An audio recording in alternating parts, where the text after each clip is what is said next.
నేను నీ దేవుడైన యెహోవా, నేను పరిశుద్ధుడను గనుక మీరు పరిశుద్ధులై ఉండినట్లు మిమ్మల్ని మీరు పరిశుద్ధపరచుకొనవలెను. పరిశుద్ధమైన గ్రంథంలో నుంచి దేవుని వాక్యం గత సంవత్సరం నుంచి మనం ధ్యానం చేస్తూ వస్తున్నాం. నేను పరిశుద్ధుడను గనుక మీరు పరిశుద్ధులై ఉండినట్లు మిమ్మల్ని మీరు పరిశుద్ధపరచుకొనవలెను. ఒక మాట చెప్పాలి అంటే నిజంగా ప్రభు సంకల్పంలో ఉన్న మాటే ఇది. ఎందుకంటే ఆయన పరిశుద్ధులు కనుక మనము పరిశుద్ధులై ఉండాలి అంటే మనకు మనమే పరిశుద్ధులుగా మనము సిద్ధపరచుకోవాలి.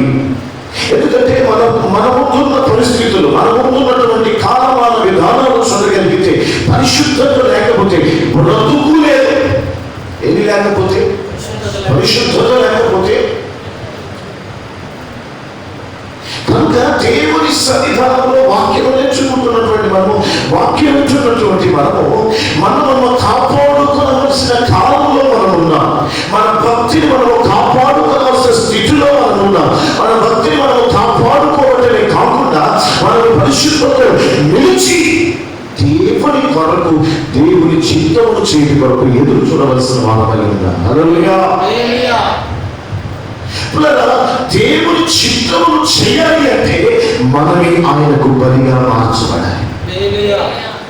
మనము బలిగా ఆయనకు సమర్పించకపోతే, అంటే మనము ప్రాణాత్మదేహ శరీరాలు బలిపీఠం మీద పూర్తిగా కాలి బూడిద అవ్వకపోతే పరిశుద్ధతలో పడగదు, సంపూర్ణము కాలే. ఎందుకంటే మన ఆలోచన, మన ఉద్దేశం, మన తలంపు, మన చిత్తం, మన ప్రణాళికలు, లేకపోతే ఒకలాగా మన ప్రణాళికలు నెరవేర్చుకోవడానికి ప్రయత్నాలు, ఇవన్నీ చేయడానికి మనం ఎంతగానో ప్రయత్నం చేస్తూ ఉంటాం.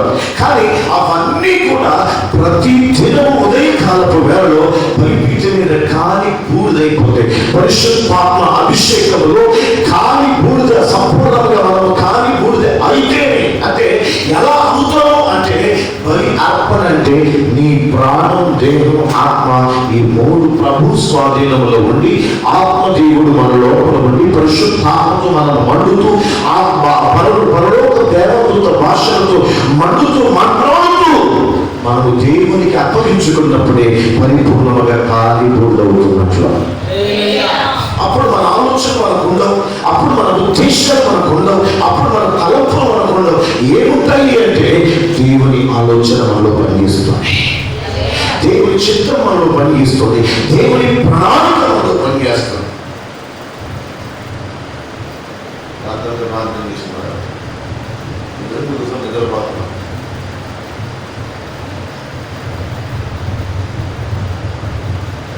మనము పరిపూర్ణముగా ప్రభువుకు సమర్పించుకొనగలిగినప్పుడే ఆయనతో మనము సహవాసం చేయాలి.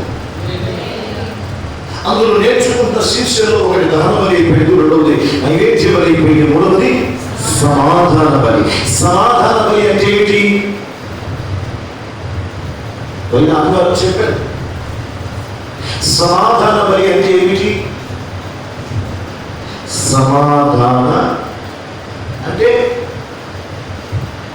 ఎందుకు దానికి సమాధానే చూపించారా? ఎందుకు దానికి సమాధాన బలి అని పేరు పెట్టారంటే, మనకి దేవునికి మధ్యలో ఒకటి కోల్పోయాము, దాన్ని తిరిగి ఏర్పరచడానికి సమాధాన బలి అర్పించడం జరిగింది. ఇంకో విషయం ఏమన్నా, సమాధాన బలికున్న ప్రత్యేకత ఏంటంటే రక్త ప్రోక్షణ తప్పనిచ్చి ఇంకేమీ లేదంట. అవునా? సమాధాన బలి అర్పించడానికి ఒకటి మొదటి, రెండోది ఆడది, ఈ జంతువులు తప్పనిచ్చి ఇంకేమీ పదార్థాలు కానీ పిడి పదార్థాలు కానీ ఇంకేమీ లేదు. కనుక దేవుని సన్నిధానంలో సమాధాన బలి అంటే ఆయనకు మనకున్న సహవాసం కోల్పోతే తిరిగి సహవాసములో స్థిరపరుస్తున్నాయి. ఇంకో విచిత్రం చెప్పాలంటే, ఈ సమాధాన బలిగా ఆయనే బలి అర్పణ అయ్యాడు కనుక ఇప్పుడు మనకు తండ్రికి సహవాసం మధ్యవర్తిగా యేసుక్రీస్తు ప్రభువు. అర్థమవుతుందో తెలుగు భాష? ఏదో ఎక్కడెక్కడో తీసుకొచ్చి ఆ బలి అంటే ఈ బలి అంటే అదంటే గొర్రె అంటే బ్యాక్ అంటే అనుకోవాలి. ఆత్మపూర్వకంగా మనం వింటే మనకు అర్థమైంది. ఈ మనసులో ఉంటే ఇంత ముందు చెప్పినంత గుర్తుంటే మనకు అర్థమైంది. కనుక దేవుని సన్నిధానంలో వాక్యము నేర్చుకుంటున్నటువంటి మనం, దేవుని సన్నిధానంలో వాక్యము వింటున్నటువంటి మనం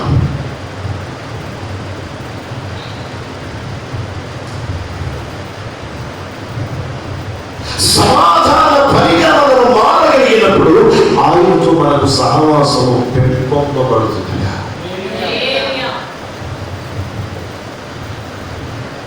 సహవాసము పెరగాలి అంటే మనమేం చేయాలి? సహవాసం పెరగాలంటే మనం ఏం చేయాలి? మాట్లాడాలి త్వరగా. సహవాసం పెరగాలంటే మనం ఏం చేయాలి?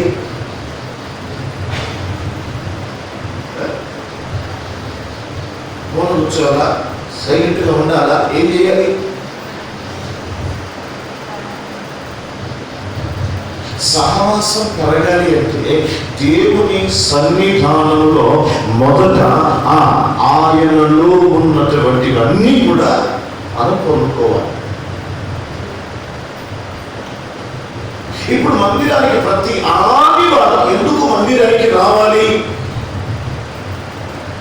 అసలు ప్రతి ఆదివారం మందిరానికి ఎందుకు రావాలా? ప్రతి ఆదివారం వచ్చినోడే పర్లోకం వెళ్తాడా? మరి రాముడు అలా అంటే వాక్య ప్రకారం చూడగలిగితే ఆజ్ఞ అతిక్రమమే పాపం అంటుంది కనుక ప్రతి ఆదివారం మందిరానికి రావలసిందే బైబిల్ చెప్తుంది. అంటే ఆదివారం రాకపోతే కూడా పాపం కిందకి వెళ్ళిపోతాడ. అంటే ఆజ్ఞ నెరవేర్చాలి. ఇప్పుడు జాగ్రత్తగా ఆదివారం ఎందుకు రావాలంటే మన తండ్రితో మనం వ్యక్తిగతంగా 6 దినాలు సహవాసం కలిగి ఉండాలి. కానీ 7వ దినాన సంఘముగా ఇప్పుడు సహవాసం చేయాలట. సంఘముగా. అందుకే 7వ దినాన్ని విశ్రాంతి దినం అన్నాడు. ఏ దినం అన్నాడు? విశ్రాంతి దినం అన్నాడు. ఈ దినంలో సహవాసం ఎక్కువగా కలిసి ఉండాలని దేవుని వాక్యం నేర్పుతుంది. అయితే ఇప్పుడు మనం ఆయనకు సహవాసం కలగాలి అంటే మరి ఏం జరిగింది చూడండి. పరిశుద్ధ లేఖన గ్రంథంలో నుంచి నేను ఒక్క మాట చూపిస్తాను. రోమీయుల రాసిన పత్రిక 16వ అధ్యాయము 14వ వచనమా ఒకసారి చదవండి. 4వ వచనం 16:4.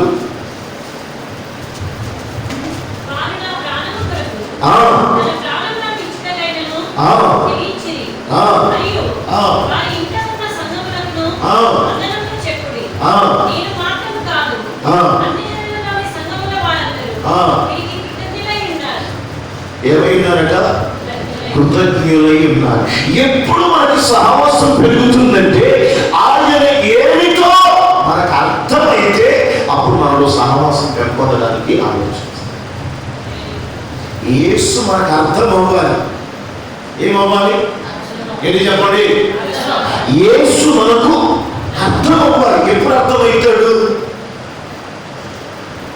ఎప్పుడు మనకు అర్థమవుతాడు అంటే మనము కనిపెట్టినప్పుడు, మనము రోధించినప్పుడు, మనం అడిగినప్పుడు.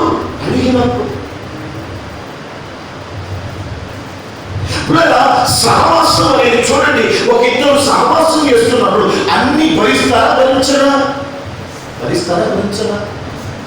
మాట్లాడండి. భార్యాభర్తల మధ్య బంధం అది జీవితాంతం ఉన్నది. అది ఎంత కష్టమైన ఎందుకు భరిస్తారంటే ఇక తప్పదు కదా. ఎక్కడైనా కానీ ఏం చేయాలి? లేకపోతే ఇబ్బంది అయిపోతుంది ఆ బంధము. కానీ విచిత్రం చెప్పిన యేసుక్రీస్తు ప్రభువారి యొక్క బంధము దేనితో ఏర్పరచబడింది? ఈ లోక బంధాలన్నీ, ఈ లోక సంబంధమైన బంధాలన్నీ, రక్తపు బంధాలని రకరకాలుగా మాట్లాడుతూ ఉంటారు. ఒక మాట్లాడారు, నిజంగా రక్త సంబంధమైతే అన్నదమ్ముల బంధం, అక్క చెల్లెళ్ళ బంధం, తల్లి కొడుకుల బంధం, తండ్రి కొడుకుల బంధం, లేకపోతే ఇక రకరకాల బంధాలు, బాబాయ్ చిన్న అందరూ రక్త సంబంధం అంటారు. కానీ ఆ తాటి మీదకి వచ్చేసరికి ఏ రక్త బంధం ఉండదు. వాడు వీడి చెప్తారు, వీడి వాడిని చెప్తారు, వాడు వీడి పడతారు, వీడి వాడి పడతారు, తిడతారు, అడుగుతారు, కొడతారు. ఏదో రకరకాలు చేస్తా. కానీ విచిత్రం చెప్పన, యేసు క్రీస్తు ప్రభువుతో మనకు ఏకమైన బంధం, అది ఏ విషయంలో కూడా మారని బంధం అట. అవునా కదా? మాట్లాడలేమా? ఎంత బాగా కలుస్తున్న భార్య భర్తలైనా ఏదన్నా ఇంత తేడా వస్తే నీకు ఎవరా అంటారు. వాస్తవా కదా? నువ్వెవరో సండ్ అవుతే రాత్రి నుంచి భక్తులు ఇక్కడే తిరుగుతూ ఉన్నాడు, భార్య తీసుకుపడ్డాడు అని సండ్ అవుట్లో ఉన్నాడు. ఇప్పుడు ఏం చేస్తాడు పాపం? కలిసి ఉన్నప్పుడు అల్లారిగా ప్రేమ ఉంటారు. గొడవతే ఆవిడ పోతాడు. మరి ఇది ఏ బంధం? దేవుడు ఏర్పరిచిన బంధమే. కానీ దేవుని ఏర్పరిచిన బంధానికి దేవుని యొక్క ఉద్దేశాలతో అయితే దీంట్లో మార్పులు రావు. దేవుడు జతపరిచిన వారిని ఎవరు వేరే జీవులు బైబుల్ చెప్తుంది. మరి ఎందుకు వేరైపోతున్నారంటే వీళ్ళ గుంతమ కోరిక నెరవేర్చుకోవడానికి, వీరి క్రియలు నెరవేర్చడానికి, వీరి ఉద్దేశాలు, వీరి తలంపు చేయగలి. కానీ ఇది దేవుడు ఏర్పరచిన బంధం అని కనుక నీవు ఉండగలిగితే అది కష్టమైన, నష్టమైన, బాధైన, ఇరుకైన, ఇబ్బంది అయిన, వ్యాధులైన, మరణమైన విడిచిపెట్టాలి. సహవాసం అంటే కూడా మరణమే వేరు చేసిన. విచిత్రం చెప్పడా, అసలు మరణము ఈ లోకంలో భార్య భర్తలు వేరు చేయొచ్చు, తల్లిదండ్రులు వేరు చేయొచ్చు, పిల్లలు వేరు చేయొచ్చు, లోకపు బంధాలన్నీ వేరైపోతాయి. కానీ విచిత్రమైన బంధం ఒకటి ఉంది, యేసు బంధం. అసలు మరణమే వస్తే ఆయనతో యాగమైపోతాం. అవునా కదా? ఇప్పటివరకు సహవాసంలో ఉన్నాము, కానీ ఈ సహవాసం ఎంత గొప్పదంటే మరణం ఆయన మనం వేరు చేస్తుందో చేయను, మరణం అనంతరము మనము ఆయన ఏకమైపోయి ఆయనతో ఉండబోతున్నామట.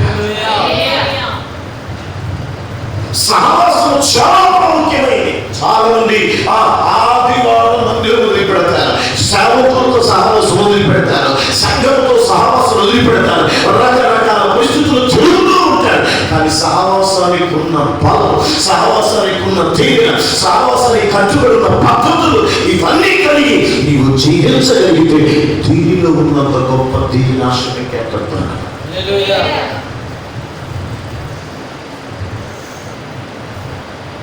చూడండి ఎలా సహవాసం అంటే, ఎంతటి సహవాసం అంటే ఆలోచన చేయగలిగితే ఈ సహవాసం కలిగి ఉన్న వ్యక్తికి సింహాల బోనులోకి వెళ్ళిన సింహం ఏమి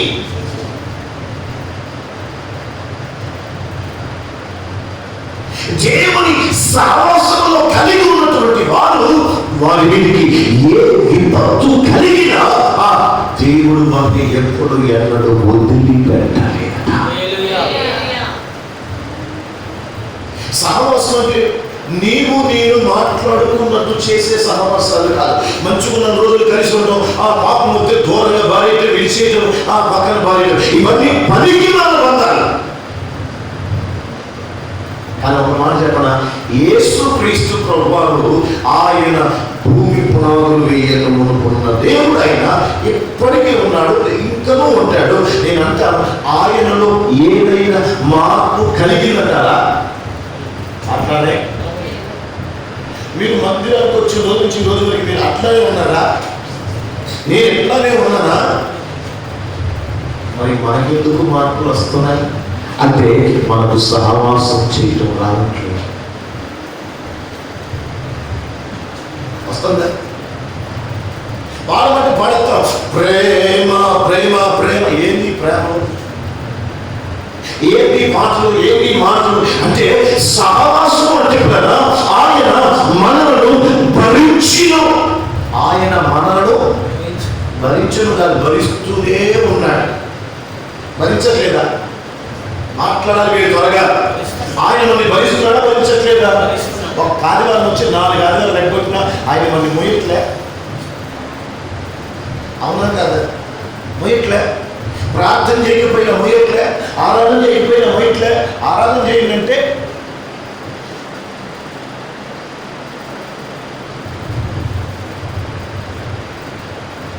అసలు మందిరంలో మోకాళ్ళు వేసామంటే మైమరిచి ఆరాధన చేయాలి.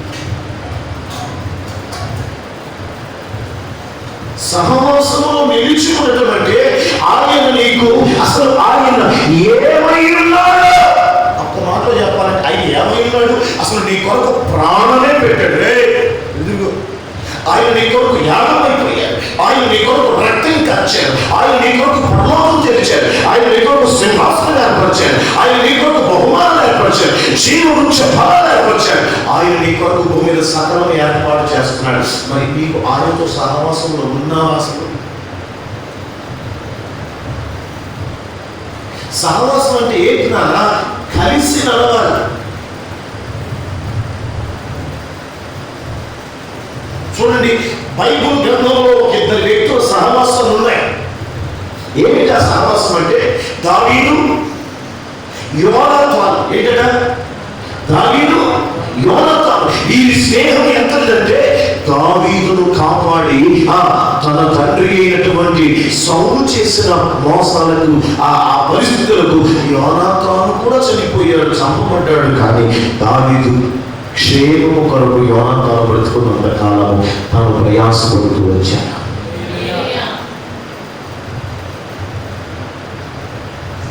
సహవాసానికి గుర్తు ఏంటది? బలి అర్పణగా మారదు. సౌలు దావీదుని చంపాలని ప్రయత్నం చేస్తున్నాడు, యోనాతాను దావీదుని కాపాడాలని ప్రయత్నం చేస్తున్నాడు. సౌలు ఎవరు? యోనాతాను ఎవరు? తండ్రి కొడుకులు. సౌలు కొడుకు యోనాతాను. మరి ఈ ఇద్దరు కూడా తండ్రి కొడుకులు. తండ్రి చంపాలనుకున్నాడు, యోనాతాను కాపాడాడు. ఇంకో విచిత్రం చెప్పనా? ఎందుకు వారి మధ్యలో సహవాసం కలిసింది అంటే దావీదు యోనాతాను ప్రాణాలు పెనవేసుకొని పోయాయి. అంటే యోనాతాను పూర్తిగా తనకు అర్థమైపోయాడు, దావీదు తనకి పూర్తిగా అర్థమైపోయాడు. పెనవేసుకో.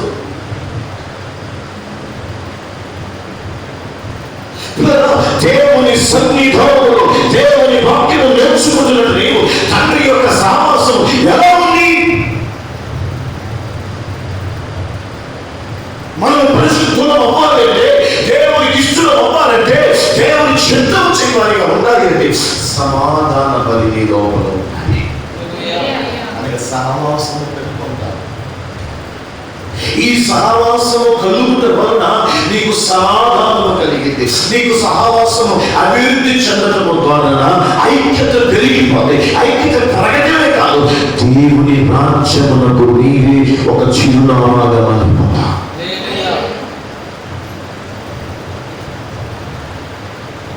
ఆదివారం అంటే మందిరం అంటే సహవాసం అంటే, అసలు ఆదివారం ప్రార్థన మందిరాలు అన్నారు, కానీ అసలు సర్వసాధారణ చూస్తే సహవాస మందిరాలు అని పెట్టారు. ఎందుకు ఆ సహవాస మందిరాలు అంటే, మనం ఎవరితో సహవాసం చేయడానికి వస్తున్నాం?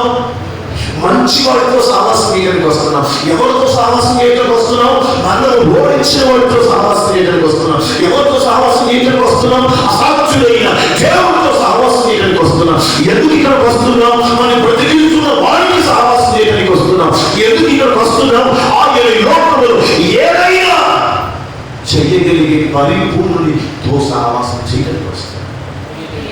మనమందరినీ దైవికతలోనికి, పరిపూర్ణతలోనికి, మహిమలోనికి మార్చగలిగి మహిమానుకుల దగ్గరికి సహవాసం వస్తున్నాం. మరి ఈ సహవాసం ఎలా ఉంది? తుప్పు పట్టిపోయింది, చెదలు పట్టిపోయింది. ఏం పట్టిపోయింది?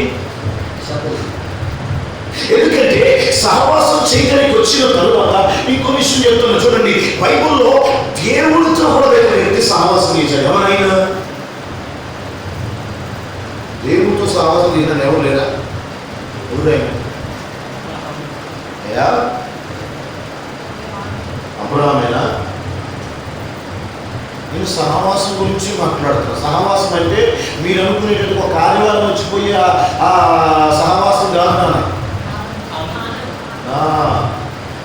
ప్రతిరోజు ఆనందంతో సహవాసం ఏంటి? ఆయన ఎప్పుడు తెల్లాడుతుందో ఎలా అనుకునేవాడు, ఎప్పుడు తెల్లాడుతుందో ఎలా అనుకునేవాడట. మనమైతే ఎప్పుడు అయిపోతా వెళ్ళిపోవాలి, మనం ఎవరు మన గోడు వల్ల ఆదివారం అబ్బా అప్పుడే వచ్చింది ఆదివారం.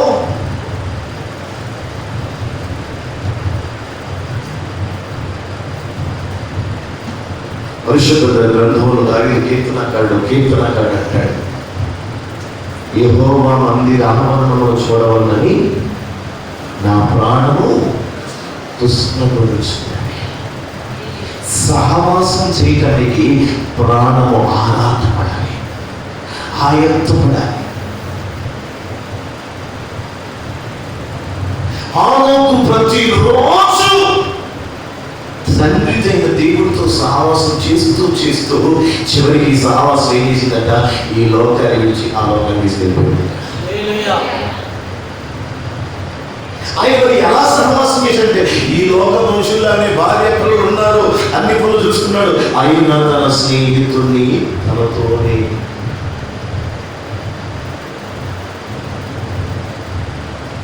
మరి మన సహవాసాలు ఏమిటి? మందిరానికి వచ్చినప్పుడు నాలా తెల్ల బట్టలు వేసుకొని నాలా బైబుల్ పెట్టుకొని ఊగి పాఠం కాదు. ఇంటికి వెళ్ళిన తర్వాత నీ సహవాసం ఎవరితో, నీ సాంగత్యం ఎవరితో? నీవు చూడండి, ఆ కొత్త నిబంధన గ్రంథంలో అంటాడు, మీరు ఎల్లప్పుడూ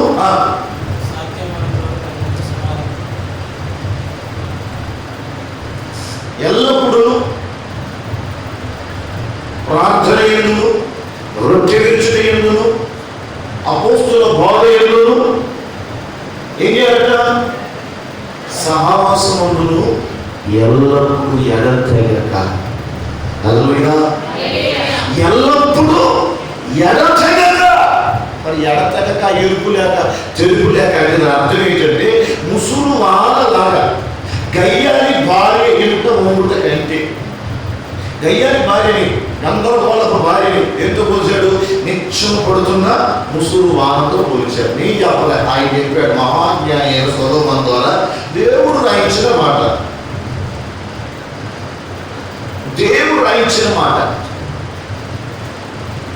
కనుక నిజంగా నీవు దేవుని సహవాసంలోనికి వస్తే, నీవు ఏ తండ్రి అయిన దేవుడితో సహవాసం చేస్తున్నావో ఆ సహవాసానికి లోకములో మహిమ తెచ్చేవారిగా ఉండాలి, ఘనత తెచ్చేవారిగా ఉండాలి, ఆయన నామాన్ని హెచ్చించేవారిగా ఉండాలి, ఆయన నామాన్ని కొనియాడేవారిగా ఉండాలి, ఆయన నామాన్ని అనేకులు చూసి పరిగెత్తి ఇది మనకు కావాలి అని చెప్పగలిగే చిరునామాలో ఉండగలగాలి ఈ సహవాసం. జాతనం అంటే సహవాసం.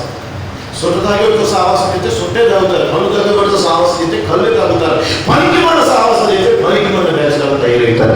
దేవుడితో, సేవకుడితో, మందిరంతో సహవాసం చేస్తే పరలోక రాజ్యపు వారసులుగా మారిపోతారు. యోనాతాను, దావీదు ఇద్దరు కూడా కలిసి తిరిగారు. యోనాతానికి ఎప్పుడు దావీదుతో కలిసి మాట్లాడాలి, ఎప్పుడు దావీదుతో సహవాసం చేయాలి ఎంతో ఎక్కువ ఆశపడి ఉండేవాడట. ఎందుకంటే దావీదుతో మాట్లాడినప్పుడల్లా ఆయన మహిమ గల సన్నిధి యోనాతానుకు అనుభవించాడు. ఈ ప్రేమను బట్టి, ఈ సహవాసాన్ని బట్టి సౌలు కొడుకైన యోనాతాను అందరూ చనిపోయినా ఒక వ్యక్తి ఆయన గృహములో ఉండి 2 కాళ్ళు కోల్పోయి ఉన్నటువంటి ఆయన ఇంట్లో ఉన్న ఒక వ్యక్తిని దావీదు ఆయన భోజనపు బల్ల ఎంతకు తీసుకురాగలిగాడు. నీవు తండ్రి అయిన దేవునితో ఈ లోకము అనుసారంగా ఉండగా తండ్రితో నిత్యమ సహవాసము కలిగి ఉంటే నీవును భోజన బల్ల ఎంతకు తీసుకురాగలవా? అసలు భోజనం అంటే బైబిల్ ఏం చెప్పింది? భోజనం అంటే ఏం చెప్పింది బైబిల్?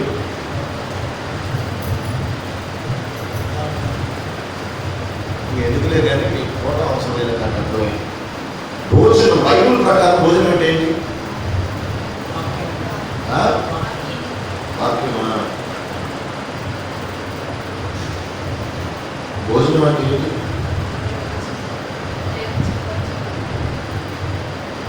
సేపు అందరూ మీ అందరూ మాట్లాడి అప్పుడు అర్థం గుర్తుకోండి. భోజనము అంటే సహవాసానికి దేని గుర్తు? సహవాసం.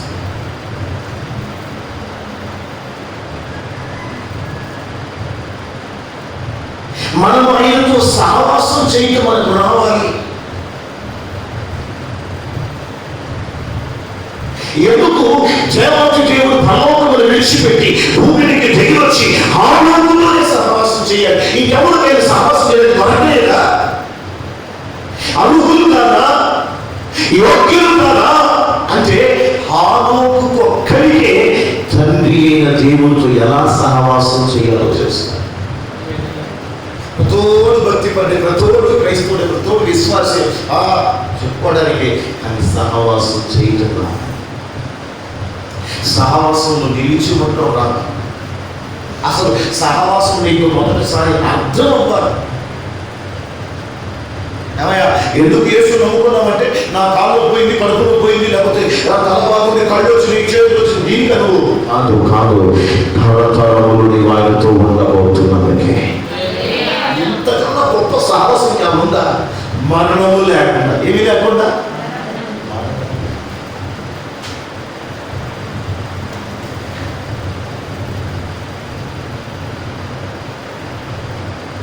ప్రతిరోజు చక్కగా దేవుడు ఉదయం సాయంత్రం ఏదైనా మనకి తిరిగి వచ్చి ఆధారములతో సహవాసం చేసేవాడు. కానీ వీళ్ళేం చేశారు? ఒక రోజున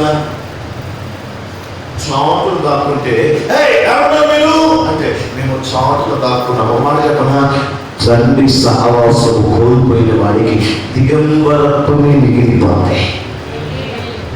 దిగంబరత్వం అంటే మనం అనుకుంటాం వస్త్రం లేవనుకుంటాం. నిజమే, రక్షణ వస్త్రం కోల్పోయే అవకాశాలు ఉన్నాయి, నీతి వస్త్రాలు కోల్పోయే అవకాశాలు ఉన్నాయి, ఆశీర్వాదం కోల్పోయే అవకాశాలు ఉన్నాయి, దేవుళ్ళు కోల్పోయే అవకాశాలు ఉన్నాయి, అభిషేకం కోల్పోయే అవకాశాలు ఉన్నాయి, ఆ భాషాలు కోల్పోయే అవకాశం. ఎందుకంటే సహవాసంలో నిలిచి ఉన్నవాడు నిత్యము మండుతాడు, రెట్టింపు అవుతాడు, అన్ని కాపాడుకునే కాపాడాలి. కానీ సహవాసం లేని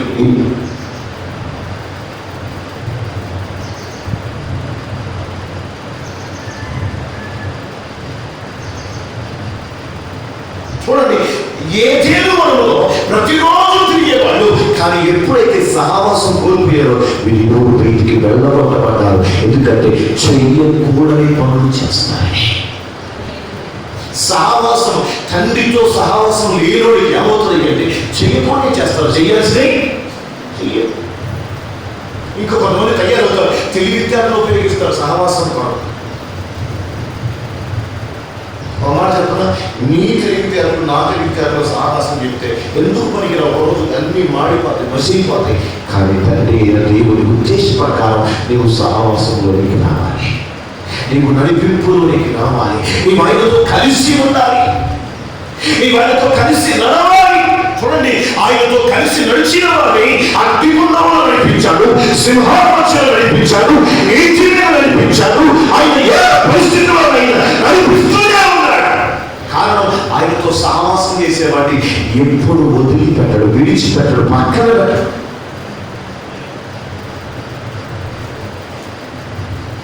సహవాసం కూడా ప్రాముఖ్యత మనకు అర్థం అవుతుంది.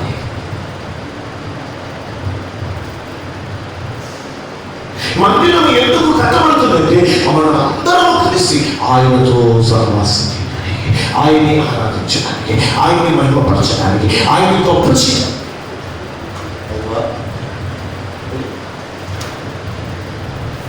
ఆయన నామాన్ని మహిమకరముగా హెచ్చించడానికి.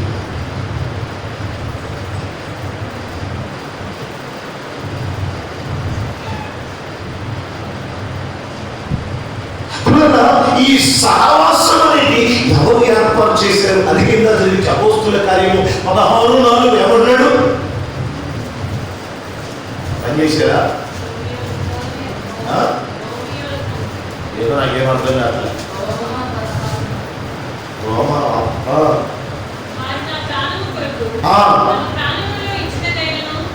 వాడు నా ప్రాణం కొరకు రోమను 16:4 వచ్చినటువంటి మాట, వారు నా కొరకు ప్రాణములు ఇచ్చుటకైనను ఏం చేశారట? అందరూ ఎప్పుడు ఏం చేశారట? తెగించారు. ఎవరు వాళ్ళు? అకుల ప్రిస్కిల్లాలు పౌలు గారి కొరకు వారి ప్రాణములైన ఇచ్చుటకు తెగించారు. ఎందుకు తెగించారు? ఒక వ్యక్తి కొరకు ఇంకొక ఇద్దరు వ్యక్తులు ఎందుకు వారి ప్రాణమైనా ఇవ్వడానికి తెగించారంటే వారి మధ్యలో ఉన్న సహవాసము తండ్రికి మహిమకరంగా ఉండేది. తండ్రి చిత్తమును ఆచరణలో పెడుతుంది కనుక, తండ్రి చిత్తమును మహిమకరంగా మారుస్తుంది కనుక, తండ్రి చిత్తము సంపూర్ణంగా చేస్తున్నారు కనుక, తండ్రి చిత్తము చేయటకు తప్ప వేరొక ఉద్దేశము లేదు కనుక ఈ సహవాసం ఆయన కొరకు ప్రాణమైన కొరకు. ఒక మాట చెప్పిన మనం సిగ్గుతో తలదించుకోవలసిందే. ఒక మాట చెప్పిన వ్యభిచారపు స్త్రీ ఒక ఇద్దరును కాపాడినందుకు ఆయన సహవాసంలోకి ఆమె తీసుకొచ్చిందట. ఎంత గొప్ప దేవుడండి అసలు. మనం క్రైస్తవులు బాప్తిసం తీసుకున్నాం, మారుమనసు పొందాం, దేవుడితో కలిసి బ్రతుకుతున్నాం. కానీ తండ్రితో సహవాసం, ప్రభుతో సహవాసం, మందిరముతో సహవాసం, సేవకులతో సహవాసం అంటే రాదు. తెలియదు కూడా. తినడం తెలుసు, తిరగడం తెలుసు, అన్ని చేయడం తెలుసు, సహవాసం చేయడం. కానీ ఒక వ్యభిచారపు స్త్రీకి ఆయన ఏమిటో అర్థమైంది. వచ్చిన ప్రజలు ఎలాంటి వారు, వచ్చిన జనులు, ఆ జనులు ఆరాధిస్తున్న దేవుడు ఎవరో ఈమె ఎదిగింది కనుకనే వారిద్దరిని కాపాడిందట. అవునా కదా?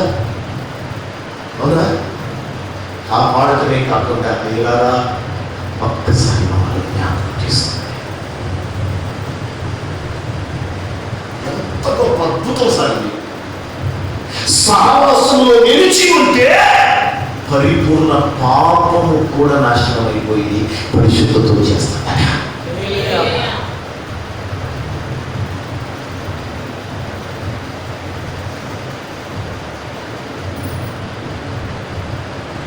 గెత్సేమనే తోటలో వారందరూ నిలబడి ఉండగా యేసు అప్పగించేవాడు ఉన్నప్పటికీ వాడు తేలబడి చూస్తున్నారు. ఎందుకంటే యేసు ఎవరు అర్థం అట్లే. అప్పుడు వెంటనే మీరు ఇక్కడ ఆరాధన అయిపోగానే బంగారు బొమ్మను ఎత్తుకొని ముందెత్తుకున్నట్టుగా ఆయన కూడా బొమ్మను ఎత్తుకొని ముందు. అప్పుడు యేసు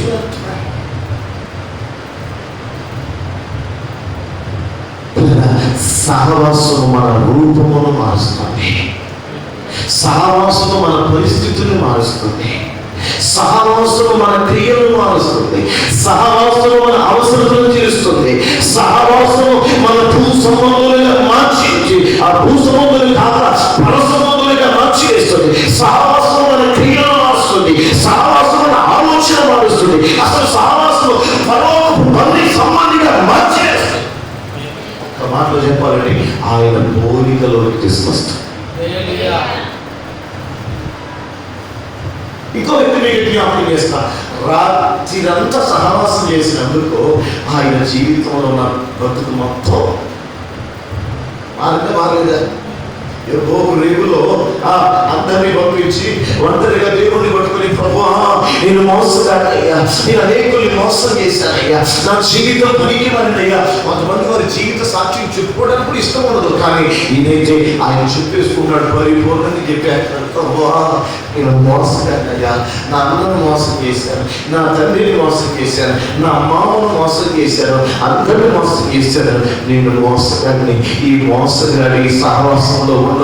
ఉండాలి అంటే నా బ్రతుకు మారాలి. సహవాసంలో నిలిచిన వాడికి సహవాసంలో నిలిచిన వాడికి పరలోకపు వాసిగా ఎలా బ్రతకాలో భూమిని అర్థం అవుతుంది.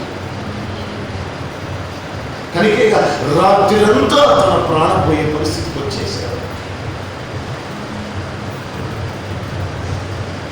ఇన్ని రోజులు చూడండి, డబ్బు డబ్బు డబ్బు డబ్బు డబ్బు అని తిరిగి పరిగెత్తారు. కానీ ఇప్పుడు ప్రాణం దక్కించుకోవడానికి అన్ని వదిలేస్తున్నారు. డబ్బు చిల్లర కాగితాల్లో పంచి ఇసేస్తున్నారు రావడం.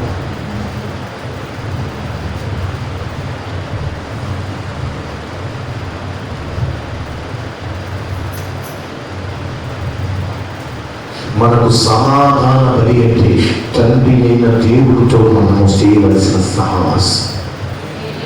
ఆ సహవాసంలో 3 రకాలు చెప్పాము. ఒకటి కృతజ్ఞతార్పణ, రెండవది మొక్కుబడి అర్పణ. మూడవది స్వేచ్ఛార్పణ.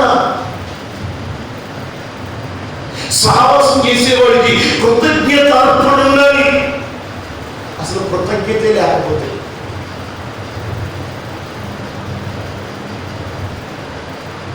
అన్నగడికి ఎవడు అన్నాడు, అరచేతిలో కూర పెడితేనే 66 సంవత్సరాలు గుర్తు తెచ్చుకుంటారట. అవునా? ఉందా లేదా? దేవుని సన్నిధానంలో వాక్యము నేర్చుకుంటున్నటువంటి మనం, దేవుని సన్నిధానంలో వాక్యం నేర్చుకున్నటువంటి మనం అసలు దేవుడు మన కొరకు చేసినవన్నీ గుర్తు పెట్టుకొని ఆయన సహవాసంలో కృతజ్ఞతార్పణలు చెల్లించాలి. ఏం చెల్లించాలి? ఏం చెల్లించాలి? త్వరగా చెప్పాలి. ఏం చెల్లించాలి? కృతజ్ఞత అర్పణ చెల్లించాలి. చూడండి ఒకసారి 116వ కీర్తన 17వ వచనం త్వరగా చదవండి. కీర్తన గ్రంథం 116:7. నేను నీకు కృతజ్ఞతార్పణలు అర్పించెదను. నేను నీకు కృతజ్ఞతార్పణలు అర్పించెదను. యెహోవా నామమున ప్రార్థన చేసేదను. యెహోవా నామమున ప్రార్థన చేసేది ఎందుకంటే కృతజ్ఞతార్పణలు చెల్లించాలంటే నీవు నన్ను వీటి అన్నిటిలో నుంచి విడిపించినందుకు. అక్కడ 2 మాటలు రాశాడు. ఒకటి నేను నీకు కృతజ్ఞతార్పణలు చెల్లించిన, రెండవది యెహోవా నామమున ప్రార్థన చేసేదను. ప్రార్థన చేసినప్పుడల్లా మనం ఏమి చెల్లించాలట? కృతజ్ఞతార్పణలు చెల్లించాలట. తండ్రి, నీతో నాకు ఇచ్చిన సహవాసానికి స్తోత్రాలు. చూడండి, అక్కడ సహవాసము ప్రాణములు కాపాడింది. అక్కడ సహవాసము వారి కొరకు ప్రాణము పోగొట్టుకోవడానికి కూడా ఇష్టపడింది.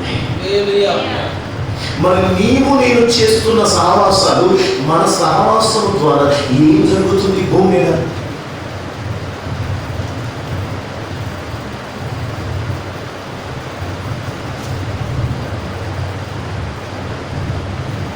చూడండి, ఆయన చేసిన సహవాసం రాత్రి అంతా యెహోవా రేవులో ఆయన పాదాలు పట్టుకొని ఏడుస్తూ, ప్రభువా మోసగాన్ని మోసగాన్ని మోసగాన్ని మోసగాన్ని ఆశీర్వదించు, నన్ను దీవించు, నన్ను ఆశీర్వదించు అని రాత్రి అంతా ప్రార్థన. ఒక్క వ్యక్తి రాత్రి అంతా ప్రార్థన చేస్తే ఆయన ఈనాటికి ఇశ్రాయేలుగా దీవెనగా మారిపోయాడు. ఒక్కడు సహవాసం చేస్తే ఇప్పటికీ ఇశ్రాయేలు దేశం గురించి పాటలు చేయగలుగుతారు. అవునా కదా? కరోనాని జయించేసింది. అసలు ఇశ్రాయేల్ దేశంలో ఉన్న టెక్నాలజీ ఏ దేశంలో లేదు. అసలు ఇశ్రాయేల్ దేశంలో ఉన్న విధానం ఎక్కడ లేదు.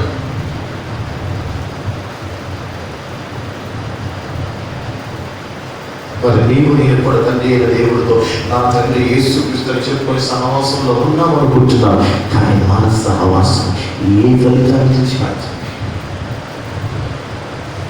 సువార్త చెప్పమన్నారు కదా, వాక్యం చెప్పమన్నారు కదా అని చెప్పి నీ ఉద్దేశం, నీ ఆలోచనలు వీడితో వాళ్ళతో వీడితో సహవాసం చేస్తా నువ్వు పాడైపోతే అది సహవాసం చేసినట్ట.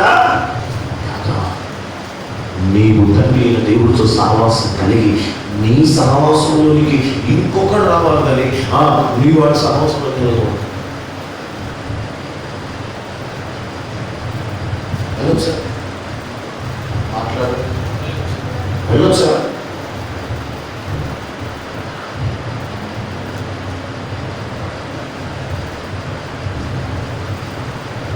ప్రతి దినం తండ్రితో సహవాసం చేస్తే నీ భార్య నీకు సహవాసం చేయడం మంచిగా ఉంటుంది.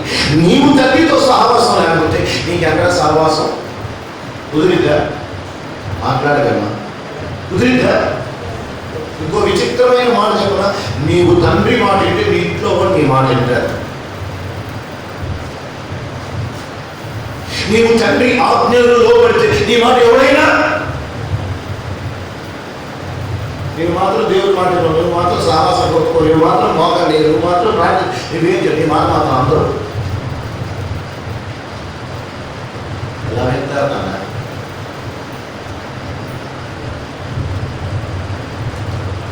ప్రభు ఇది వద్దని సహవాసం నాకు తెలియపరుస్తూ వద్దు చేయకూడదు, నాకు చేయకూడదు అంతే.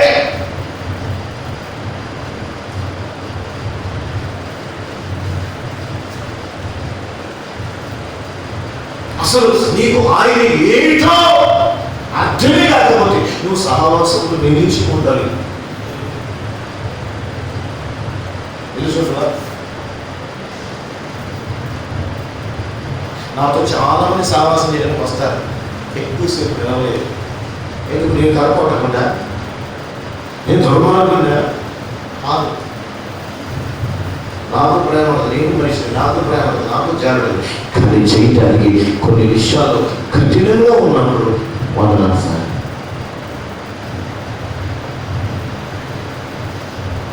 మొన్న ఈ మధ్యలో ప్రసంగం గట్టిగా ఘాటుగా చేసి వచ్చారని ఆయన ఫోన్ చేసి, నీకు నాకు సాహసం కట్ అన్నాడు. బాబాయ్ వందనాలు చెప్పేసి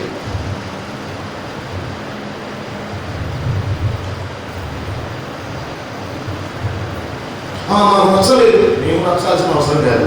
ఆయనతో సహవాసం చేసినప్పుడు ఆయన శాపమానులు చెప్తారా, కొత్తలు చెప్తారా? మాట్లాడు. ఆయన శాపమానులు చెప్తారా, కొత్తలు చెప్తారా?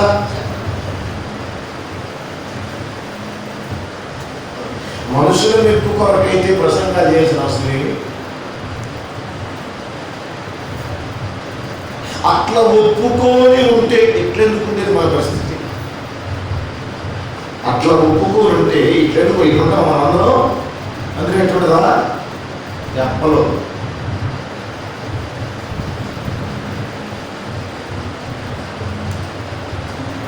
సహవాసం అంటే ఇద్దరు కలిసి నడిచేది కదన్నా. సహవాసం అంటే ఈ లోకమును విడిచిపెట్టి, ఈ లోక పరిస్థితులకు దూరంగా ఉండి, ఈ లోకాన్ని జయించి మరొక లోకానికి ఎగిపోయేదే పరలోక సహవాసం.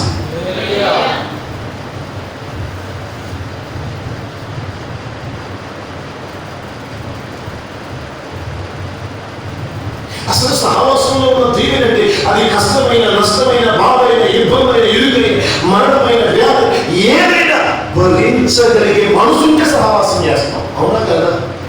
ఆ మనసు లేనప్పుడు ఎవరితో మనం ఏమీ సహవాసం చేయగలుగుతున్నా? అసలు ఆ మనసే లేకపోతే నీకు సహవాసం అడిగా. అందుకే ప్రార్థన చేస్తున్నాను, ప్రభువుని అడుగుతున్నాను, మనుషుల కంటే నీతో ఎక్కువ సహవాసం చేసే కొరకే ప్రభు నేను అడుగుతున్నాను, యథార్థంగా అడుగుతున్నాను. గత కొన్ని దినాల నుంచి ఈ మాట నా మనసులోకి వచ్చేసింది. మనుషులతో ఎక్కువ సహవాసం చేయకూడదు, మనుషులతో ఎక్కువ సమీపంగా అస్సలు ఉండకూడదు, మనుషులతో ఎక్కువ ప్రేమ కూడా ఉండదు. ప్రేమ చొలకనైపోతుంది. సహవాసం తండ్రితో చేస్తే అది మన పరలోకానికి చేస్తుంది.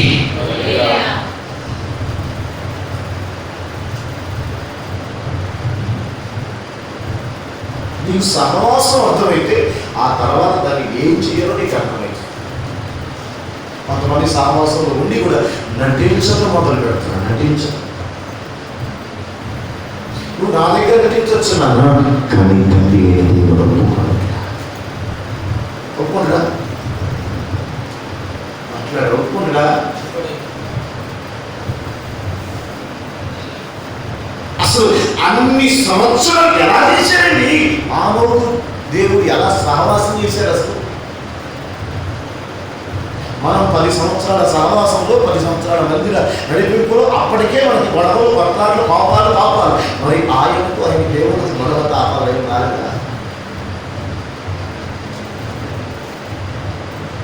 చెప్పిన సహవాసం అర్థమైనోడికి ఏదైనా బాధైనా సహవాసం మనకి అనుకుంటాడు.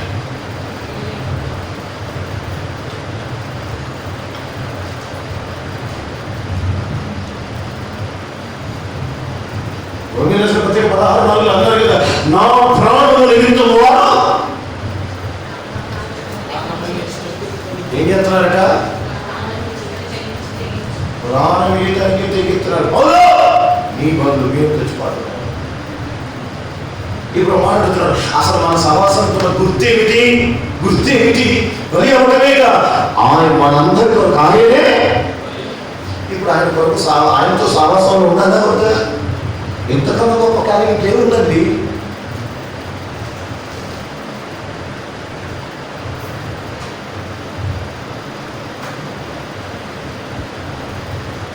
అన్నొందల ఏళ్ళ ఎలా సహవాసం చేయగలిగారు? ఏ చిరాకు రాలేదా, ఏ ఇబ్బంది రాలేదా, ఏ ఆలోచన రాలేదా అంటే మేము అన్నమాట.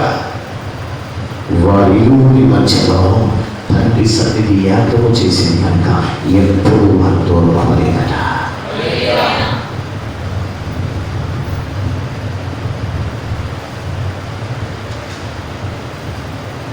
నేను చాలాసార్లు అనుకున్నాను, బాబా వీళ్ళతో ఎక్కువ కాలం సహవాసం చేసి తప్పు అయ్యాను.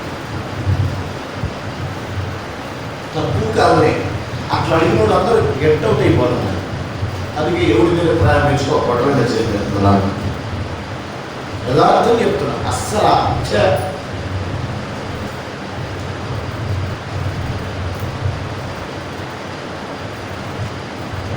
అసలు ఆయన సహవాసం ఏమిటో అర్థమైతే నువ్వు ఏ వ్యక్తితో, ఏ స్థాయిలో ఉన్న వ్యక్తితో సహవాసం చేస్తావో గుర్తించాలిగా.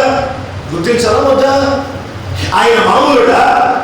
ఆయన నీలాంటి నాలా కలిగిన వాడా? నీలాంటి నాలాంటి ఆలోచనలు క్రియలు కలిగిన వాడా?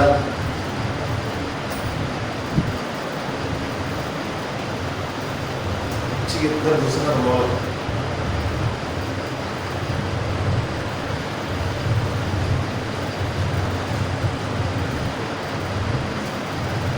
ఆయన మన వంటి వాడు, ఆయన మనలోక సంబంధి అయిన యేసయ్య మరణాన్ని ఓడించిన వాడు, పాపము లేని వాడు, పరిశుద్ధత కలిగిన వాడు, నీతి కలిగిన వాడు, యథార్థత కలిగిన వాడు. ఆయన తిరిగి వచ్చి నీతో సహవాసం చేస్తే నీకు సులభమైపోయింది. ఏమైపోయింది? సులభం.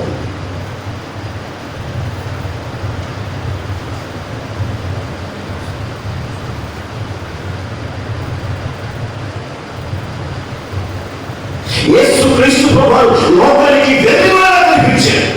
అదే కోణంలో ఇప్పుడు సేవకులు అని కూడా లోకంలో వెలుగులా కనపడుతున్నారు అందరికీ. కాబట్టి నోరు తెలిస్తే పాస్టర్లు సేవకులు ఇదే గొడవ, ఇదే మాట అని. సహవాసం అనేది అర్థమైతే ఆయన స్థాయి ఏమిటో, ఆయన ఉన్నతమైనటువంటి రాజ్యం ఏమిటో అర్థమైతే నీవు సహవాసం చేయడానికి ప్రాణత్యాగానికైనా. ఈ బాబు ఇంత పార్టీ ఉందా మన దగ్గర? ఉందా? నీ కొరకు, నీ బదులు చెప్పగలుగుతా? అట్లాగే ఎప్పుడు నీ మనస్సు వారి మనస్సు ఏకమైనప్పుడు, ఏమైనప్పుడు మనసులో నేను ఎవరిని ఉద్దేశించి చెప్పట్లేదు. కూడా ప్రసంగం ప్రభువు నాకు ఇచ్చారు. రాత్రంతా ప్రార్థన చేశారు, ఉదయం ప్రార్థన చేశారు, చాలా పుస్తకాలు తిరిగేశారు. ఎందుకు? ప్రభువు నా మనసులో ఈ పూట పెట్టిన మాట కావాల్సి. అయితే మా గురించి ఇట్లాంటి మాటలు అనేది చాలా వస్తున్నాయి. మా గురించి రాసి చెప్తుంది. ఒకవేళ నేను మీ గురించి రాసి చెప్తే నువ్వు ఒక్కదాన్ని లేదు, ఇక్కడ అందరూ ఉన్నారు. అందులో నువ్వు ఒకదాన్ని, నువ్వు ఒకదాన్ని వింటే బాగుపడు, లేకపోతే నీ కర్మ ఏం చేసింది.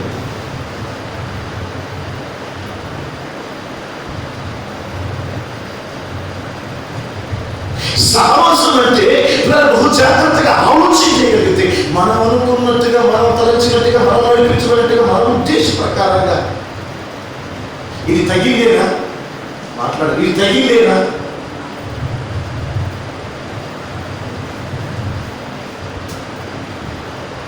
ఇప్పుడు మీరు నేను మాట్లాడినప్పుడు మామూలుగా మాట్లాడతాం, కానీ అజయ్ కుమార్ దగ్గరికి వెళ్ళి మాట్లాడారు. ఎలా మాట్లాడతారు? ఎలా మాట్లాడతారా? సార్ అట్లా ఏమంటారు? చాలా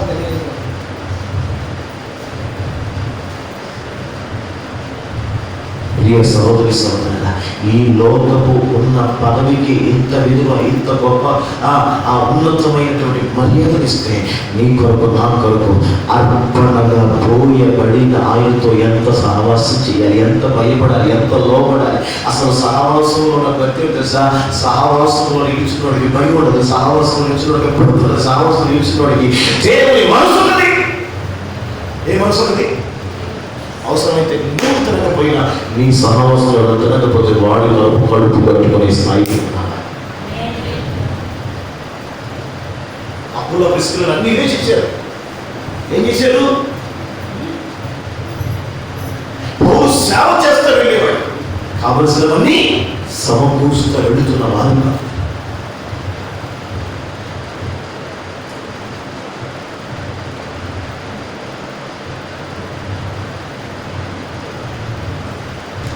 మనసు ఏమిటో నీకు తెలుస్తాయి, తండ్రి ఉద్దేశం ఏమిటో తెలుస్తాయి. ఆ నోటులాగా వందల సంవత్సరాలు సహవాసంలో నిలిచిన బిడ్డ.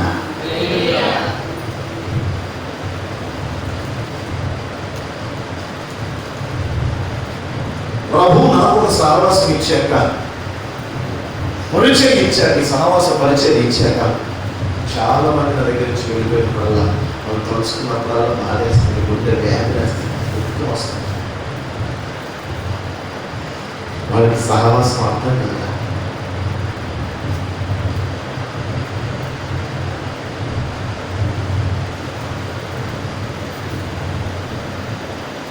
వాళ్ళకి సహవాసం అర్థమైతే కోల్పోతారు, అసలు దూరం అవుతారు. అసలు ఓ విచిత్రం చెప్పన, సౌలు చనిపోయినందుకు దావీదు ఏం చేయగలవలేదు, కానీ యోనాతాను చనిపోయినందుకు అంగలార్చాడు.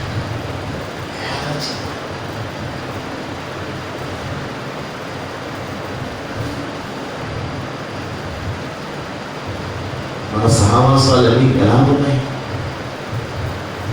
ఒక విషయం చెప్పన, ఆయనతో సహవాసం చేసేవారి బ్రతుకు సత్యములోనికి నడుస్తుంది. ఎందుకంటే ఆయన ఉపదేశం సత్యమైనది కనుక,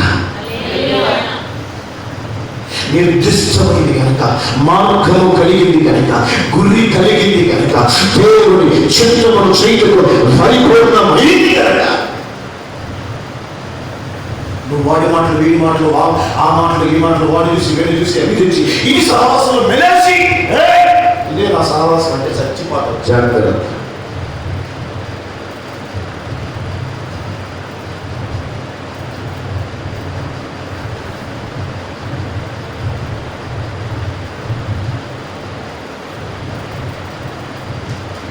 అంత తేలిక సహవాసం అంటే అది మాటలు ఎన్నిసార్లు, ఎన్ని రోజులు, ఎన్ని గంటలు చెప్పిన తక్కువే సహవాసం గురించి.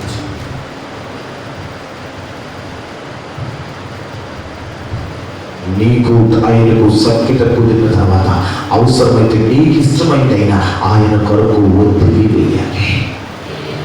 ఏం చేయాలి? ఏం చేయాలి? ఏం చేయాలి? నేను దీన్ని పట్టుకున్నట్టే కోల్పోతావు సహవాసం. జాగ్రత్త.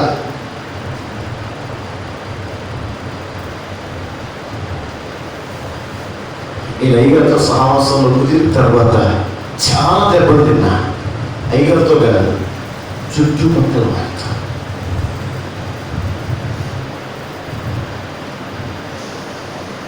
చాలా ఇబ్బందులు, చాలా దెబ్బలు, చాలా రాళ్ళు. నేను కోరుకున్నది నాకు సరైన సహవాసం ప్రభు ఇచ్చారు. అందుకే అప్పుడు ఏమో లెక్క చేయండి, ఎందుకంటే నా సహవాసాన్ని సిద్ధపరచు ఆయనే, ఎవరు లేదు. ఈ సహవాసం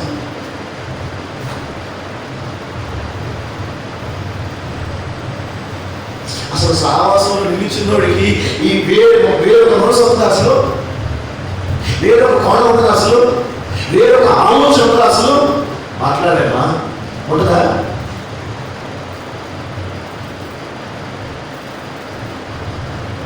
ఎందుకు అవుతుంది అంటే నీకు సహవాసం చేయడం రావట్లేదు, నేర్చుకోవట్లేదు. అయితే మాత్రం మేము సహవాసం నిలిచినప్పుడు అవాడు ఎప్పుడు నేర్చుతాం.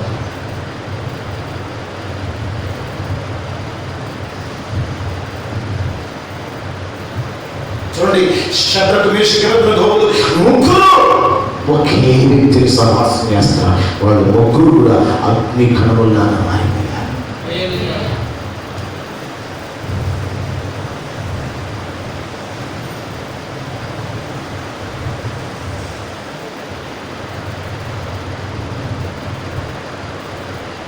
రాత్రులంతా పెరుగులాడుతున్న వాడి సహవాసం కావాలి, ఈ దేవుని ఆశీర్వాదం కావాలని కోరుకుంటున్నాను. దేవుడు ఒక దెబ్బ పెట్టుకొచ్చాడు. కొట్టాడా? కొట్టలేదా? కొట్టాడు. ఆయన ఏం చేశాడు? పాతాలు వదిలి పెట్టకుండా పెరుగులాంటి మనకి సహవాసం ఉన్న గొప్పతనం అదే బిడ్డ. నువ్వు ఎంత దెబ్బలు తిన్నా, ఎంత రాళ్ళు పడ్డా, ఎంత నెందులు పడ్డా, ఎంత ఇబ్బంది అయినా సహవాసాన్ని వదిలిపెట్టమని గట్టిగా పట్టుకోవడం దేవుని ఆశీర్వాదంగా మార్చేస్తాడు. దెబ్బలు తిన్నాడు తిన్నాడు తిన్నాడు, చివరికి తరతరములకు దేవుని ఆ ఇశ్రాయేలుకు మాదిరిగా మారిపోయాడు.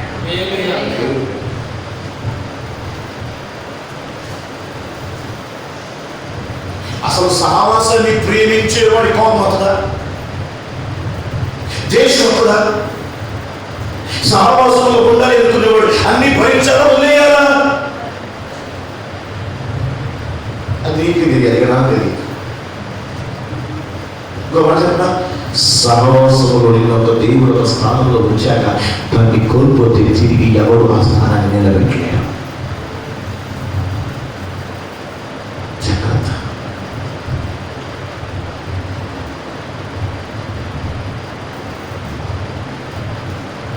దాని కొరకు భయపడుతూ మంచి. ఎందుకంటే ఈ సహవాసం ప్రభువు నాకు ఏర్పరిచాడు. ఈ సహవాసంలో నేను బహు జాగ్రత్తగా నేను ఏం చేసినా దేనికి తెలుస్తుంది.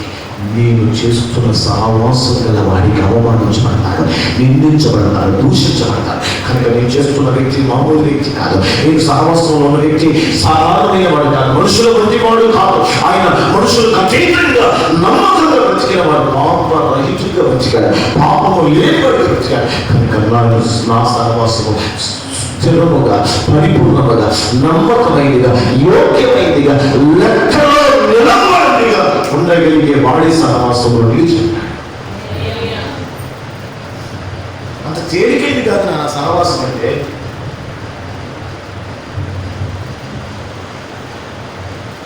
ప్రభువుకి నిలబెట్టాడంటే, నీకు ఒక ఆదికి ఇచ్చాడంటే దాన్ని కాపాడుకోవడానికి ప్రయత్నం చేయాలి. నాకెందుకు అదే ఎందుకు బయటికి రావు తప్ప.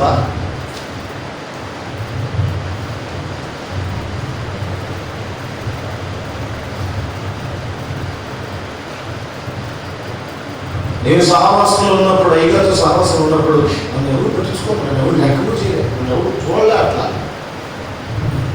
ఆ రోజు కనుక నేను ఎక్కడికి ఏం కదా ఏంటి బాధ అంతే బాధ అంతే అనుకుంటే ఈరోజు ఈ పరిస్థితి అనుకోండి. ఇలా సహవాసం ఆశీర్వాదం ఎంత ఉంటుందో కష్టాలు కూడా అంతే ఉన్నాయి, ఇబ్బందులు కూడా అంతే ఉంటాయి. అంతకు మించిన ఆశీర్వాదం కూడా ఒక్కళ్ళిద్దరు లేదు, లేదా నిద్రలో వస్తాయి, ఆవరణలో వస్తాయి. ఎందుకు మరి ఇంటికాడ ఉంటే మరి తిరిగి పండుకునే రోజులే మరి ఏమి నాకేం అర్థం అవుతుంది.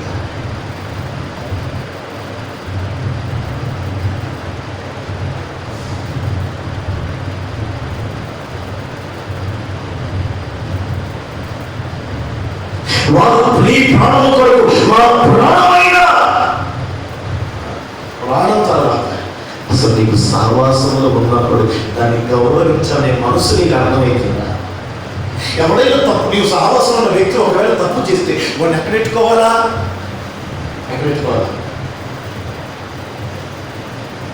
అడుపులు పెట్టుకొని వాడిని ప్రేమించడం నేర్చుకోవాలి. మనకు అర్థానికి కాదు సహవాసం. 100 మందికి చెప్పి ఇదే సహవాసాన్ని ప్రేమించడం.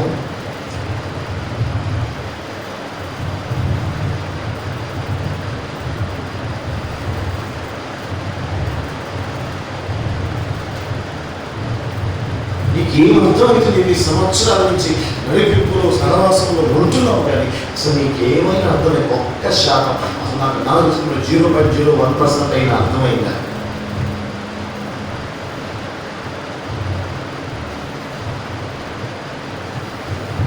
అర్థమైతే మనం ఎట్టెదుకుంటాం? మనం కూడా ఆలోకులాగా సమృద్ధిగా ఉంటాం. మనము కూడా ధోనిలాగా కాపాడబడతాం. మనము కూడా ఆ శత్రులాగా కాపాడబడతాం. మనము కూడా ఆ యాకోబులాగా పెరుగులాంటి తరములకు దీవెనకరంగా మనమే చిరునాగా మనకుంటాం. ఎవరితో నీ సహవాసనానా? సహవాసం చేయమన్నారు కదా అని చెప్పి లోక సంబంధమైన సహవాసం అన్ని కలిపి చేయటమా? అంతేనా?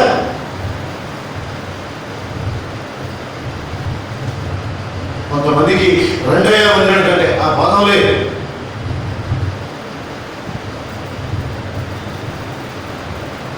వందల సార్లు చెబుతారు. ఇక చివరికడి అనుకుంటున్నా కొంతమందికి. ఇక ఫోన్లు రమ్మంటారు, చేయమంటారు, ఇంకేముండవు. ముగింపుకోవటానికి అవన్నీ చేతులు తలుపులు ఎందుకు పెట్టలే తలుపు వేయటం, ఆయన ఎందుకు పెట్టుకున్నాడంటే ఎవరు బట్టి ఎప్పుడు పడితే రావడం కాదు. ఆ సరైన సమయంలో ఆయన తలిపి అక్కడికి దానికి ఏమి రావడానికి నీకు కూడా అంతే బిడ్డ. నేను చేసేదేం లేదు. అంతట తలుపు మూయబడిన తర్వాత ఎవరొచ్చి తలుపు తెచ్చినా కొట్టుకుపోవడం తప్ప సిగ్గేది.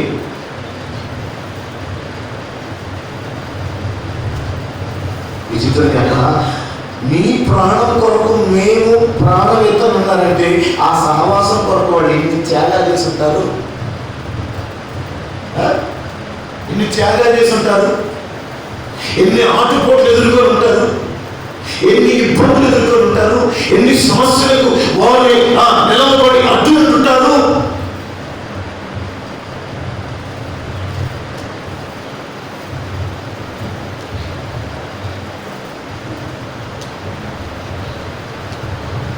ఈ క్వాలిటీ నీకు ఎక్కడ నువ్వుగా నేను ఎక్కడ ఒకటి ఉందా మన దగ్గర? ఉందా? ఒక్క క్వాలిటీ ఉందా మనకి? ఎవడైనా ఏదైనా మాట్లాడుతున్నా అమ్మాయి ఇది నా సహవాసం విలువైంది అలా మాట్లాడదు. అడ్డుపడగలిగే మనసు దగ్గర ఉందా? అవునవును, నిజమే నిజమే, కరెక్టే. లేకపోతే ఎందుకంటారు? అరే సహవాసమే మీతో నీకు అర్థం కాకపోతే, సహవాసానికే విలువ ఇవ్వకపోతే, సహవాసం యొక్క ఉద్దేశం నీకు అర్థం కాకపోతే, నీవే దాన్ని ఎగతాళి చేస్తూ ఉంటే దాన్ని ఆశ్రయం నీకు ఎక్కడి నుంచి వస్తుంది? ఇంకా వస్తుందా?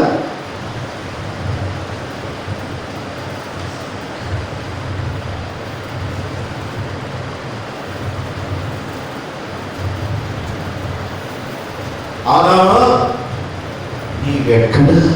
ఏంటా ఆదామా నువ్వెక్కడ అంటే నీ సహవాసం పోయిందిరా బాయ్, ఇక నీకు ఎక్కడ ఉంటావు?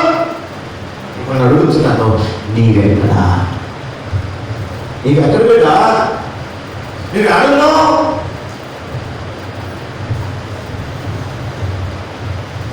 గీతలో చెప్పినట్టు కాలు కట్టుకున్నా, బట్టలు మార్చుకున్నా, బెడ్ పేరున్నా, పడుకోనున్నా, నేను లేవలేను, తలుపు తీయలేను, ఉండట్లే. అప్పటికో ఎందుకు వచ్చిన గొడవ వచ్చి తలుపు తీసింది. ఇప్పుడు ఏం జరిగింది? ఏం జరిగింది? వచ్చి తలుపు తట్టి తట్టి తట్టి తన ప్రియుడు. అప్పుడు నీ పరిస్థితి ఎక్కడుంది?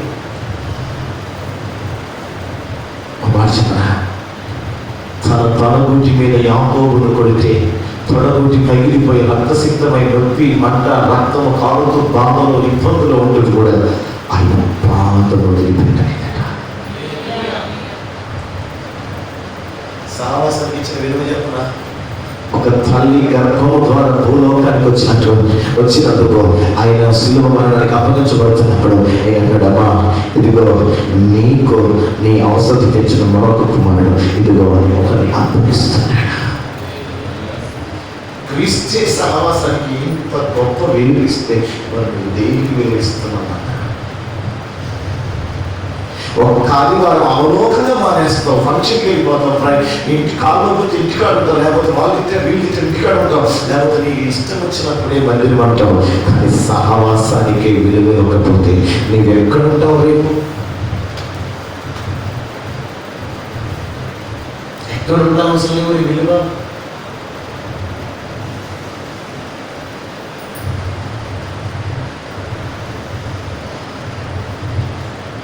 ఆయన తన ప్రాణము పోతూ ఉన్నా మరొకరిని మేలు చేయాలనే మనసు ఆ సహవాసంలో ఉంది. మనకేముంది మనసు?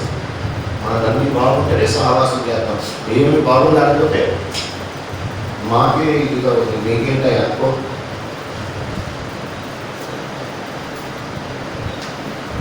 అందుకే సహవాసము చేయాలంటే నీకు మొదటగా కృతజ్ఞతార్పణ మనస్సు రావాలి. ఈ మనసు రావాలి ఫస్ట్.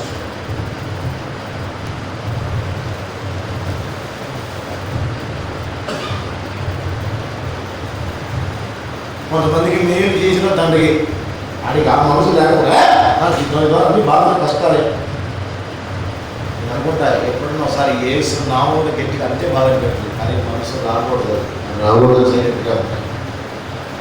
కొత్త ఎప్పుడుది మార్గము శుభము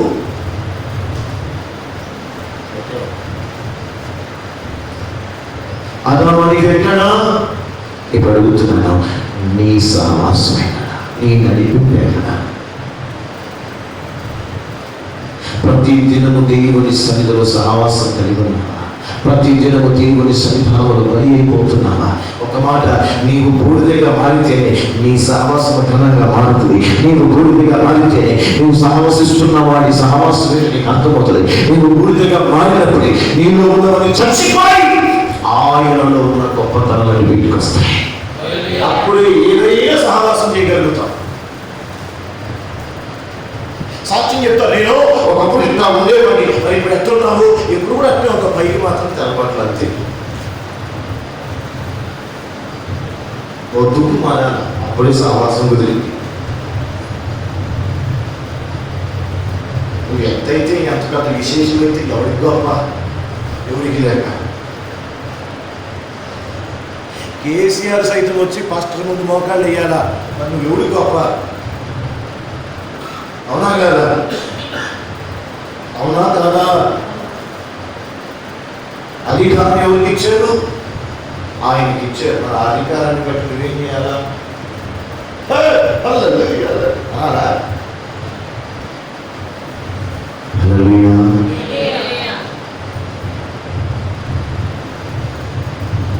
హక్కుల్లో ప్రిస్కిల్లాలో పౌలు గారి సేవలో ఎక్కువ భాగం మళ్ళీ కనపడతారు. కనపడతారు. కానీ పేరు తక్కువ ప్రస్తావించబడ్డారు. నా పేరు చెప్పలేదు ఏంటి? నా ఊరు చెప్పలేదు, నా పేరు చెప్పలేదు. నా విషయం ఎందుకు చెప్తారు? చెప్తారా? సహవాసం అంటే అన్ని కలిపితే సహవాసం, ఒకటే సహవాసం కాదు.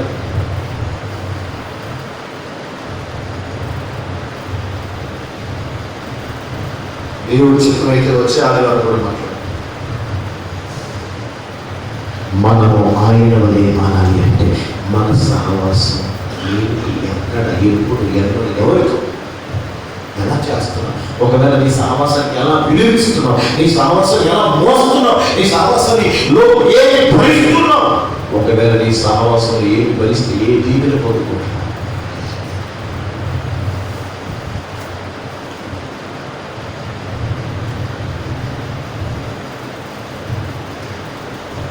దేవుడి కృపేందో ఆయన ప్రేమ వాత్సల్యత నా మీద పారంగా ఉంది. ఏ మందిరపు సహవాసం అడుగు పెట్టినా ఆయన దీవెన కలుగుతుంది. ఇలాంటి సాక్ష్యం చాలా విన్నాను. అయ్యా మీరు అంటూ వాళ్ళని దీవించుకుంటామయ్యా, మరొక సహవస్తాను. అది నాకు కాదు కనుక, నాలో ఉన్న దేవుని యొక్క సహవాసం నాలో నిలిచింది కనుక దీని దీవెన అందరూ పొందుకుంటున్నాను.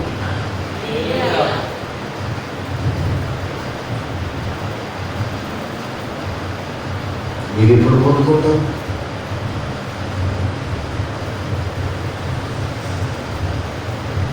మీ సహవాసం ఎవరితోటి?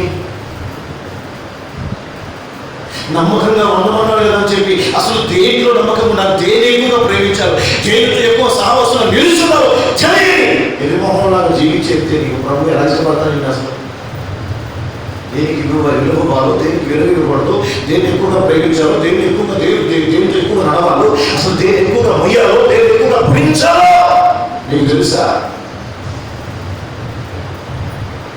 తెలియకపోగా సహవాసాన్ని దూషించి లోక పాలు నవ్వుల పాలు చేస్తే రేపు దీవెనగా ఉంటావా?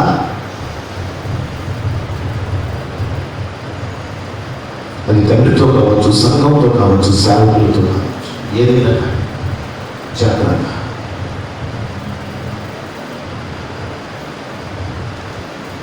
మనం ఆయనతో సహవాసం ఎలా చేస్తున్నాం? ప్రతి ఆదివారం చేస్తున్నామా? కొంతమంది ఎందుకు మేము ఖచ్చితంగా వస్తామని శుక్రవారం బదలాడి అని సొల్లు మాట్లాడి ఎన్నోసార్లు చెప్పారు. ఇది వాస్తవాన్ని మీరు చాలాసార్లు రుజువు వచ్చి వస్తామంటారు. ఏం చేస్తారు? వస్తారా? దొంగలండి. ఇలాంటి అందరూ దొంగలే. దొంగలా కాదా? ఖచ్చితమైన దొంగలే. అందులో అబద్ధమే. మన మాట అవునంటే కాదంటే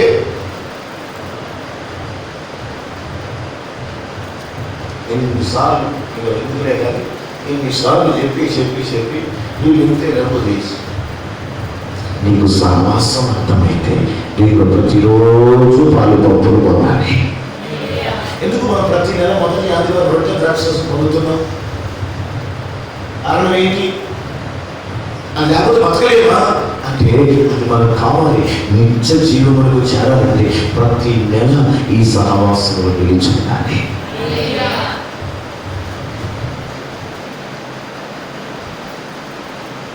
అది లేకపోతే బ్రతుకులేము. దేవుడితో సహవాసం లేకపోతే బతుకుందా?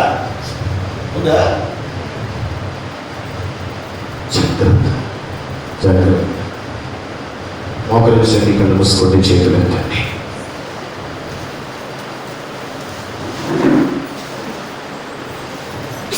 మోకరించండి, కళ్ళు మూసుకోండి, చేతులు ఎత్తండి. నోరు తెరవండి. అందరూ మోకరించి కళ్ళు మూసుకొని